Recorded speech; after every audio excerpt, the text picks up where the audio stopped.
बाबू आज बी पाणी येईन झालं का काय? सगळ्या घरची कामं खोळंबली या पाण्यापायी. 4 घरची धुनी भांडी बाकी. कधी येणार हे पाणी? कसं करावं गड्या? काही कळत नाही. अजून पाणी येईन झालं. काय ग शेवंता, पाणी नाही आलं अजून? अहो नाही ना गोसावी वहिनी, आज पण पाणी येतं का नाही काही कळत नाहीये. बाई 4 दिवस झाले पाणी नाही आलं. माझ्या घरी तर पाणी प्यायला सुद्धा नाही. काय करायचं आता? अहो बघा ना, माझ्या पण 4 घरचे कामं बाकी. अजून धुणं भांडे करायचे. कसं व्हायचं? आज पण पाणी नाही आलं तर? फार पाण्याचा गोंधळ सुरू आहे सध्या. पाणी आलं. चला चला बाई, माझा नंबर आहे पहिला. नाही माझा नंबर आहे. पहिले माझा हंडा लावलेला आहे. नाही मला 4 घरची कामं करायची असतात.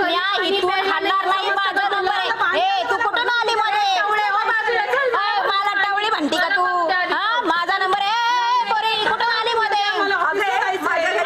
नाही पण तुम्ही समजून घ्या, माझ्या घरी प्यायला पण पाणी नाही. हा मग आम्ही काय करू? 4 दिवस झोपले होते का तुम्ही? मला भरू द्या, मी सकाळपासून नंबर लावला. नाही ओ काकू तुम्ही कुठून आल्या? मला भरू द्या पहिले. नाही हे बघा माझा नंबर आहे. मला जास्तीचे कामं करायची असतात. 4 घरची कामं करायची असतात. मला पाणी भरून एक हांडा भरून जाऊ दे. मी तुम्हाला काय सांगते, मी पहिल्यापासून मला आधी पाणी भरू द्या. हो गोसावी वहिनी, पाहुण्यांचं काय सांगता तुम्ही? हा 4 घरची कामं करायची असं आम्हाला आलं ना सगळ्या मोठ्या तुझं काय आहे गं? माहित नाही. हा मग पाणी येऊ द्या. ए बाई नाही, तुम्हाला नोकरी पण काय? अहो, थांबता का जरा? नाही, हा? मला भरू द्या. आले इथे मध्ये बस गेलं पाणी.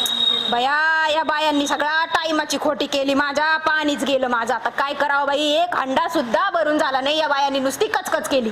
हांड्याने काय होतं? एका हांड्याने कधी काही होतं का? कशाचं काय होतं? फक्त एकच भांडा. माझ्याकडे तर पाहुणे आले, इतकी कामं पडली आहेत. आले ए बायानो, काय लय भांडू राहिले ग एवढ्या? हा अहो पण तुम्ही कोण? हा आले हे हांडाजी आता ज्ञान पाजळायला. अरे बायानो, पाण्याचा वापर कसा करावा हे काही समजतं का नाही? बरं झालं पाणी गेलं. वा वा वा, बरं झालं म्हणताय होय अरे पाणी मग गेलं. तुम्ही पाणी वापरता कसं? दात घासाया वापरता, बदा नळ चालू ठेवता, शॉवर खाली आंघोळ करता, अजून शेविंगला नळ चालू ठेवता. हे सगळं करायचं तर पाणी पुरल कसं? पाणी वापरायचं म्हणजे जरा काळजी घ्यायला का नको? शिळं पाणी फेकून देता, नवीन भरता. अरे शिळं पाणी कधी शिळं होतं का? पाण्याचा वापर कसा करावा हे समजायला पाहिजे तुम्हाला. हा मग समजायला पाहिजे म्हणून. पण मग करायचं काय? करायचं काय तेच ऐका आता. उपाय मी सांगते.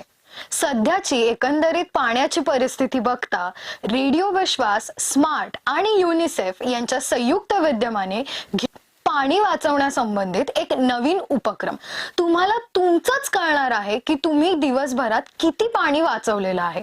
यासाठी तुम्हाला फक्त एकच करायचंय, डाउनलोड करा यूज ॲप YEWS. आणि हो, अधिक माहितीसाठी ऐकत रहा रेडिओ विश्वास 90.8 कम्युनिटी रेडिओ. तुमचं जगणं, तुमचा आवाज.